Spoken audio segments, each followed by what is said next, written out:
Hello，大家好，又見面啦！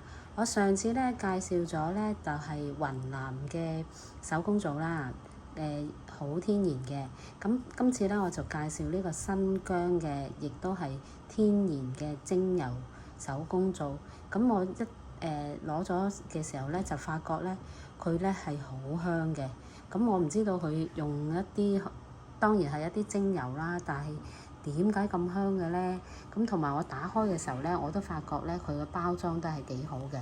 每一個咧佢嘅包裝咧都係會有嗰啲保鮮紙啊咁樣包住啊。咁你攞嘅時候咧唔會話好污糟咯，污染咗咁樣嘅。嗱，你睇下每一個嘅精油咧都好靚嘅。咁呢個咧就係新疆嘅精油皂啦。咁新疆咧就同雲南有咩唔同咧？咁當然啦，新疆就好遠啦，咁同埋佢地大物博，佢裏邊有嘅天然嘢咧，當然就更多啦嚇。咁你睇下佢每一個嘅手工皂咧，晶瑩剔透嘅喎，你睇翻去咧可以照到咧裏邊咧，你睇我嘅手指嗰度咧可以照住咗咁樣嘅。咁你就會知道咧，其實佢整得係好靚咯。好啦，咁呢啲咧新疆皂咧，佢每一盒咧，佢都有一個起泡網咧，就送翻俾大家嘅。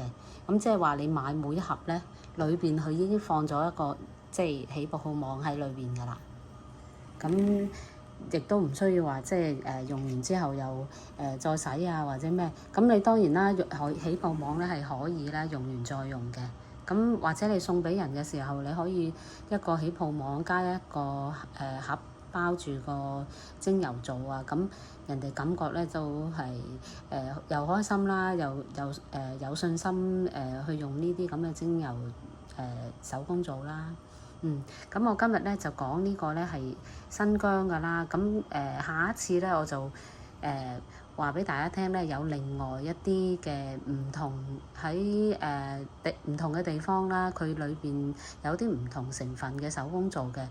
仲有一樣嘢咧就新疆咧佢因為遠啊，咁所以咧佢如果寄嚟嘅時候可能會遲少少啦。如果你喺雲南寄一啲手工皂過嚟咧，我諗佢1個禮拜到以內咧就會收到。